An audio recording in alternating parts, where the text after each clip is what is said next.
Bonjour encore une fois les élèves dans le 12e cours à distance, dans lequel on va faire un petit rappel, un résumé, une récapitulation de ce que nous avons déjà fait en classe à propos de la 5e séquence, à propos des textes de lecture, les recherches qu'on a faites, mais surtout on va se focaliser sur les textes de lecture.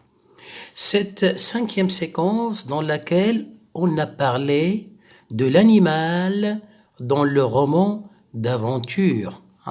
L'animal dans le roman d'aventure. Et rappelez-vous qu'on a parlé des animaux et ils sont considérés dans ces romans, je parle des animaux, sont considérés comme des personnages. Ce ne sont pas de simples animaux, ce sont des personnages romanesques. Ce sont des personnages du roman. Et parfois même, ils sont les héros de l'histoire. Parfois, ce sont même les personnages principaux de l'histoire. Rappelez-vous qu'on a travaillé 3 extraits. 3 extraits. Premier extrait tiré du roman Cro-Blanc. Deuxième extrait tiré du roman Le Lion. Et troisième extrait tiré du roman L'île mystérieuse. À propos du 4e extrait, on n'a pas pu le travailler vu les conditions actuelles. C'est un extrait tiré de l'appel de la forêt qu'on va aborder dans ce cours, qu'on va analyser dans ce cours. Alors, rappelons maintenant la nature, les noms de ces animaux, de ces personnages romanesques. Rappelons en même temps le nom des auteurs de ces romans. Tout d'abord, si vous vous rappelez, on a découvert et on a rencontré Cro-Blanc, le jeune louveteau. Puis dans le deuxième extrait, on a découvert King, le lion. Dans le troisième extrait, on a rencontré ou on a découvert le chien Top. Dans le 4e extrait, on va découvrir le chien Bac, qui est un chien loup. Donc, Cro-Blanc, c'est un personnage du roman du même nom, Cro-Blanc. King est un personnage du roman Le Lion. Top est un personnage du roman L'île mystérieuse. Et pour le chien Bac, c'est un personnage du roman L'appel de la forêt. Pour Cro-Blanc, on le rappelle seulement, on rafraîchit la mémoire, c'est Jacques Landon. Pour King, l'auteur, bien sûr, je parle du roman Le Lion, l'auteur c'est Joseph Kessel. Pour l'île mystérieuse, le grand écrivain français Jules Verne. Et pour l'appel de la forêt, c'est encore une fois, une deuxième fois, Jacques Landon. Donc on a ici 2 romans de Jacques Landon, 2 romans de Jacques Landon, Cro-Blanc et l'appel de la forêt.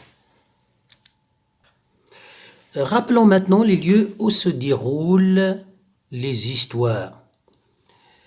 Pour les 2 romans de Jacques Landon, il faut rappeler que c'est un écrivain américain. Ces 2 romans, les 2 récits se déroulent entre les États-Unis d'Amérique et le Canada. Pour le premier roman, Cro-Blanc, l'histoire commence au Canada et se termine en Californie, au sud des États-Unis d'Amérique. Pour le deuxième roman, L'appel de la forêt, toujours de Jacques Landon, l'histoire se déroule ou commence en Californie et se termine au Canada. Donc, c'est le chemin inverse, c'est l'itinéraire inverse. Le premier, c'est du Canada vers la Californie, le sud des États-Unis. Le deuxième roman, ça commence en Californie, au sud des États-Unis d'Amérique, et ça se termine au Canada.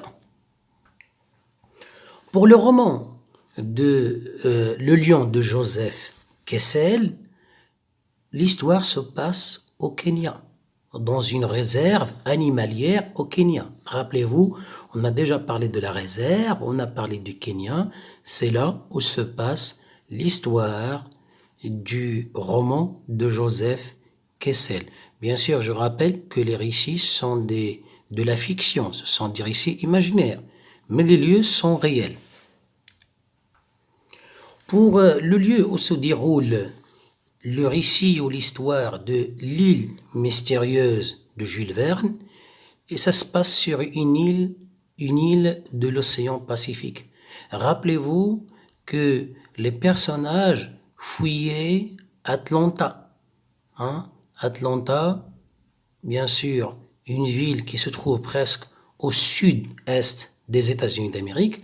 Les personnages fouillaient la guerre de sécession sur une montgolfière, sur un ballon, et ils vont échouer sur une île de l'océan Pacifique. Rappelez-vous, ça c'est le premier extrait qu'on a travaillé, dans lequel on a découvert ce Jean Louveteau qui est croque-blanc.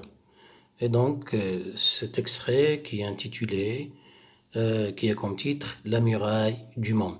Rappelez-vous ce Jean Louveteau qui va braver l'interdiction de sa mère lui interdit de sortir de son refuge, de la grotte où il vivait avec sa mère, la mère Louve, et il va sortir malgré l'interdiction de sa mère, attiré par la lumière. Bien sûr, c'est sa curiosité qui le fait sortir de la grotte. Et rappelez-vous comme il ne savait pas qu'il y avait plusieurs niveaux, puisqu'il vivait, passait toute cette partie de sa vie dans la grotte, il ne savait pas qu'il y avait ce qu'on appelle la dénivellation. Ça veut dire qu'il y a plusieurs niveaux. Et donc, puisque la grotte se trouvait en hauteur, il était dans les hauteurs, en haut, donc il va tomber sur son museau et il va s'enrouler et dégringoler jusqu'en bas. Et cette tombée ou cette dégringolade est agressive et brutale puisqu'il va tomber sur son museau et il va souffrir. C'est une expérience affligeante. Et rappelez-vous qu'on a relevé tout un vocabulaire de la souffrance et de la peur. Donc, puisqu'il sortait pour la première fois de la grotte, il avait peur de ce qu'on appelle l'inconnu. Tout ce qu'il ne connaît pas, tout ce qui est à l'extérieur de la grotte. Donc, il avait peur de l'inconnu. En plus, il va souffrir puisqu'il va tomber. Donc, c'est une expérience affligeante, difficile, mais malgré ça, à la fin, il va s'asseoir pour considérer tout ce qui l'entourait, pour regarder avec détail tout ce qui était autour de lui. Et donc, expérience affligeante, difficile, pleine de peur et de souffrance, mais quand même, il va apprendre des choses. Il va dépasser des obstacles. Et c'est pourquoi on a appelé ce récit un récit d'apprentissage. Et à la fin, si vous vous rappelez, on avait dit qu'est-ce que ça veut dire la muraille du monde? On a dit que c'est peut-être cet obstacle qui l'empêchait de sortir, cet obstacle qui l'empêchait de découvrir ce qui se trouvait à l'extérieur de la grotte. Donc en tout cas, expérience affligeante, mais il a appris des choses dans cette expérience. Rappelez-vous, ça c'est le deuxième extrait, King le roi. Extrait du roman Le lion de Joseph Kessel. Joseph Kessel, écrivain français, né en Argentine, et ses parents sont russes, mais lui, il est naturalisé français.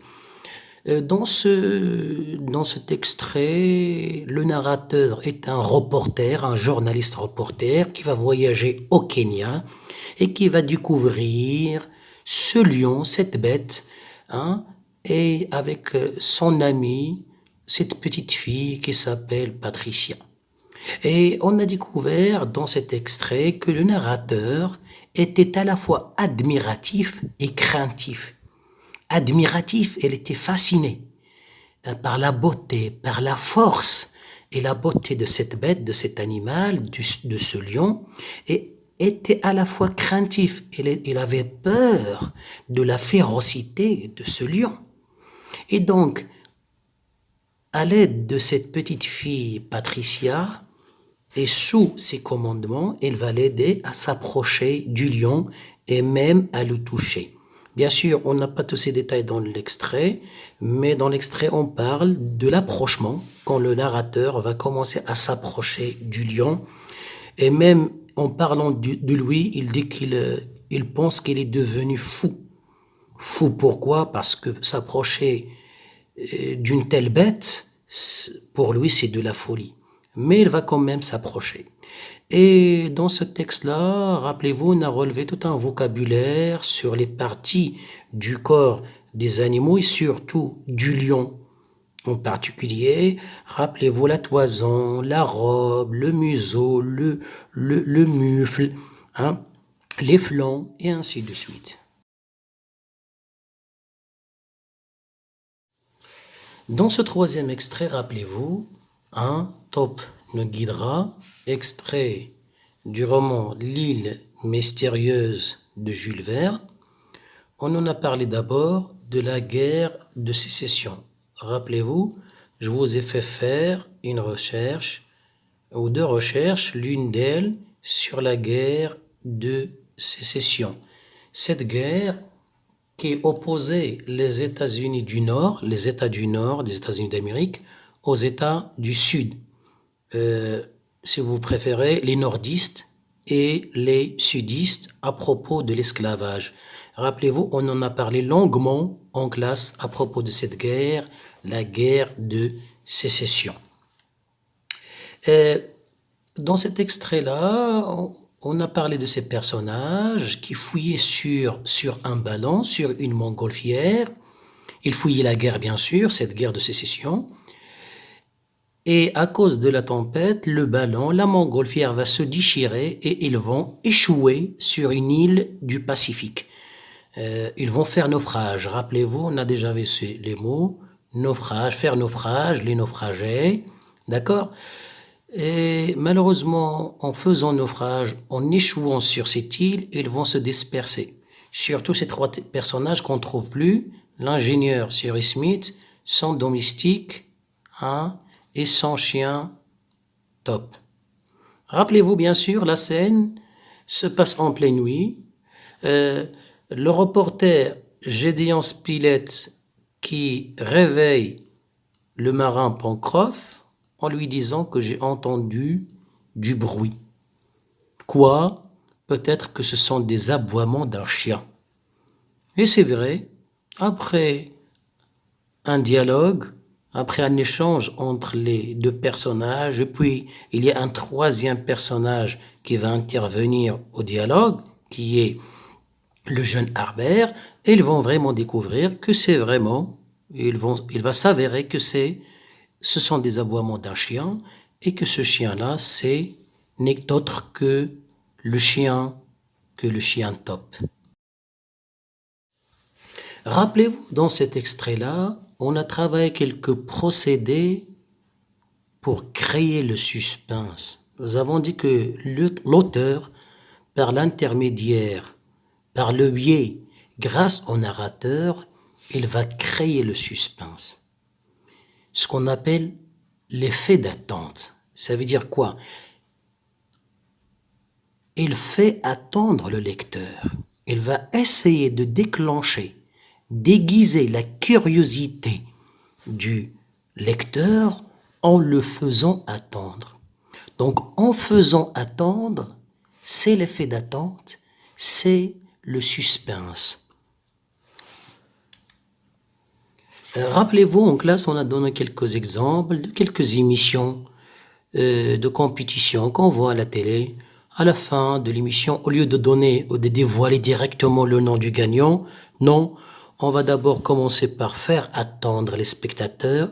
De cette manière-là, on crée le suspense. C'est un procédé qu'on trouve dans les films, dans les séries, dans les émissions et partout, mais aussi dans la littérature, dans les textes. D'accord? L'un des procédés pour créer le suspense, c'est des phrases courtes. Oui, oui, des aboiements. Hein? Les phrases courtes est un moyen de créer le suspense. Et regardez ici, on a dévoilé la nature du bruit qu'à la ligne 11. Qu'à la ligne 11. Donc, on n'a pas dévoilé le personnage aurait directement dévoilé la nature de quel bruit il s'agit, dit la première parole du dialogue. Mais non, lui, il va attendre. Et même le narrateur, bien sûr, il va attendre, le personnage va attendre jusqu'à la 11e ligne pour dévoiler la nature. Donc, de cette manière-là, on fait attendre le lecteur et on fait déclencher et augmenter sa curiosité. Un autre moyen pour créer cet effet d'attente, ce sont ces exclamations et ces interrogations exprimées par les personnages. Mais elle était seule. Hein? Comment a-t-il pu arriver jusqu'au cheminée qu'il ne connaissait pas? Donc des interrogations, des exclamations, des questions qui vont contribuer à déclencher la curiosité du lecteur et va le pousser à lire et à attendre la suite. Faire attendre, de cette façon-là, on crée le suspense et on laisse le mystère régner. Je vous ai dit en classe qu'il y a d'autres moyens pour faire attendre, pour créer l'effet d'attente. La description est un moyen pour déclencher ou pour faire attendre, pour créer le suspense. Les dialogues aussi, parfois, ils sont là pour faire attendre et de cette manière-là, on crée le suspense.